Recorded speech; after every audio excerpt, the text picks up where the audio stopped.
नमस्कार, जय हिंद. बीजे academy YouTube channel आपले स्वागत आहे. मित्रांनो, आजचा व्हिडिओ अतिशय महत्त्वाचा होणार आहे, त्यामुळे तुम्हाला व्हिडिओ शेवटपर्यंत बघायचा आहे. आणि आपला जो बीजे अकॅडमी हा चॅनल आहे, या चॅनलच्या माध्यमातून मी तुमच्यापर्यंत अशाच पद्धतीचे जे काही व्हिडिओ असतात, म्हणजे इन्फॉर्मेटिव्ह माहिती असतात किंवा डिफेन्स संदर्भातली जे पण काही नवीन नवीन भरती असते, त्या भरती संदर्भातले जे गव्हर्नमेंट जॉब अपडेट असतात, मी ते तुमच्यापर्यंत पोहोचवण्याचा प्रयत्न करत असतो. तर आज आपल्याला एक पेपरची कात्रण भेटलेली आहे आणि या कात्रांमध्ये महाराष्ट्र होमगार्ड संदर्भातली संपूर्ण माहिती दिलेली आहे. कारण की मध्यंतरी एक फीडबॅक घेण्यात आला होता पब्लिक मधून आणि त्या फीडबॅकच्या आधारे होमगार्ड जवान आता शाळांना यापुढे होमगार्ड जवानांचे संरक्षण म्हणून याची हेडिंगच आहे. बघू आता यामध्ये संरक्षण करण्यासाठी किती जवानांना कर्तव्य भेटणार आहे.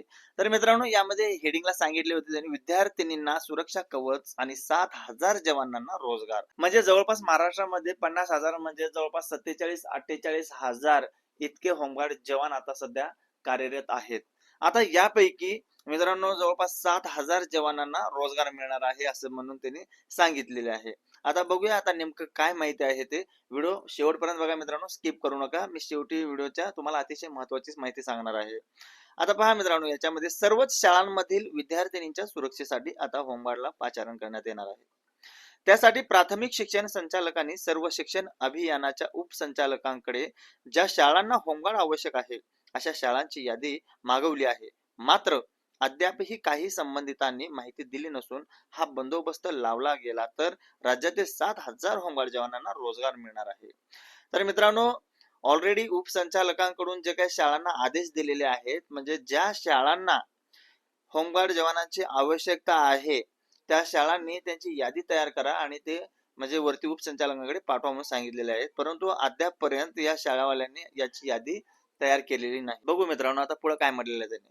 पुणे येथे गेल्या काही महिन्यांपूर्वी शालेय विद्यार्थिनीचा विनयभंग झाल्याच्या घटनेनंतर राज्य शासनाने जिल्हा परिषदेसोबतच इतर स्थानिक स्वराज्य संस्थांच्या शाळांना सुरक्षेसंदर्भात गृहरक्षक दलाच्या जवानांची सेवा उपलब्ध करण्याबाबत हालचाली सुरू केल्या आहेत. ऑलरेडी मित्रांनो, वरच्या लेवलला गृहरक्षक दलाच्या जवानांना शाळेवर बंदोबस्तासाठी म्हणजे विद्यार्थिनीच्या सुरक्षेसाठी बंदोबस्त त्यांना देण्यासाठी तयार झालेले आहेत.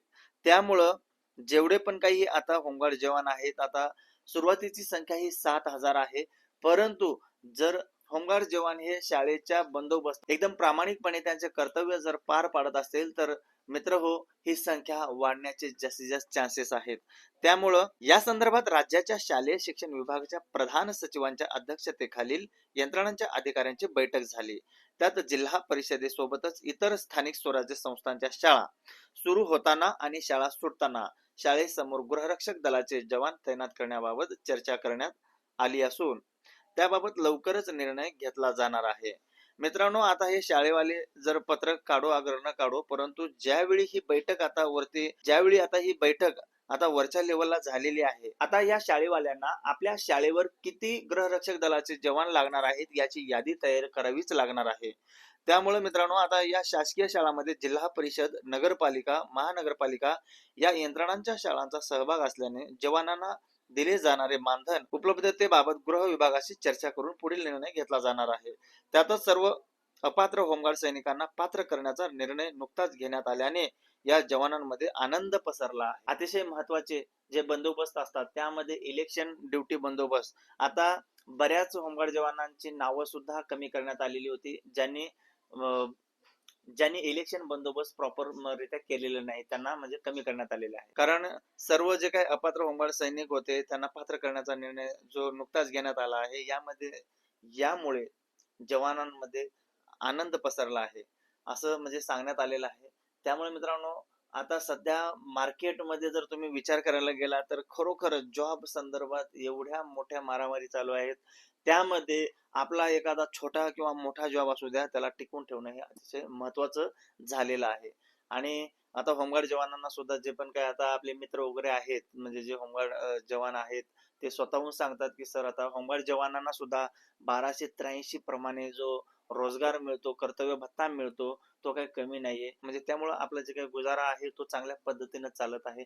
फक्त प्रॉब्लेम काय आहे, ग्रामीण भागामध्ये जेवढे पण काही होमगार्ड जवान आहेत त्यांचा जरासा प्रॉब्लेम आहे, कारण की त्यांना फक्त मोजकेच बंदोबस्त भेटतात. जर तुम्ही सिटीमध्ये असाल, फॉर एक्झाम्पल पुणे म्हणा किंवा मुंबई म्हणा, अशा म्हणजे ज्या पण काही मोठमोठ्या सिटी आहेत, त्या ठिकाणचे होमगार्ड जवान प्रॉपर चांगल्या पद्धतीनं, कारण की त्यांना जवळपास कंटिन्यू म्हणता येत नाही, पण चांगल्या बऱ्याचपैकी त्यांना ड्युट्या भेटतात आणि त्यांचा ते गुजारा करतात मित्रांनो.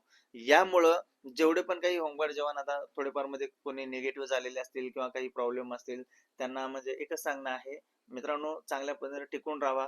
कारण की फार म्हणजे जुनी संस्था आहे आणि यामध्ये जे पण काही आता उदाहरणार्थ म्हणायला गेले तर सगळी जे काही भरती आहे, हे सगळे जवळपास नवीनच पोलीस भरतीमधून आलेलेच मुलं ह्याच्यामध्ये भरती झालेले आहेत. त्यामुळं येणारे दिवस खरोखरच चांगले असतील. आणि आता होमगार्ड जवानांची जी काही भरती आहे, बरेच जण मुलं आपल्याला कमेंट्स केलेले होते किंवा बऱ्याच जणांचा प्रश्न आहे की सर होमगार्ड भरती कधी होणार आहे. तर मित्रांनो, आता ही महाराष्ट्र पोलीस भरती झाल्या झाल्या जवळपास होमगार्डची भरती घेण्यात येईल असं वरून समजलेलं आहे. त्यामुळे आपण सुद्धा तयारीत राहायचं आहे. ज्यांचं आता ह्या भरतीमध्ये म्हणजे काही काम झालेलं नाही, त्यांना म्हणजे बऱ्याच प्रकारच्या भरत्या आहेत. नंतरनं जर तुम्ही विचार करायला गेला तर मित्रांनो, खूप खूप साऱ्या भरत्या आहेत. त्या भरत्यांना तुम्ही ट्राय करा, प्रयत्न करा. जर कुठं काहीच नाही झालं तर शेवटी तुम्हाला होमगार्ड भरती आहेच.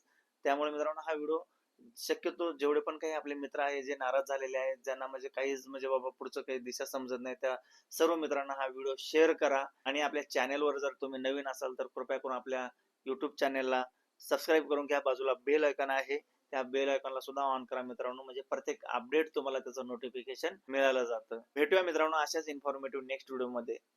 जय महाराष्ट्र.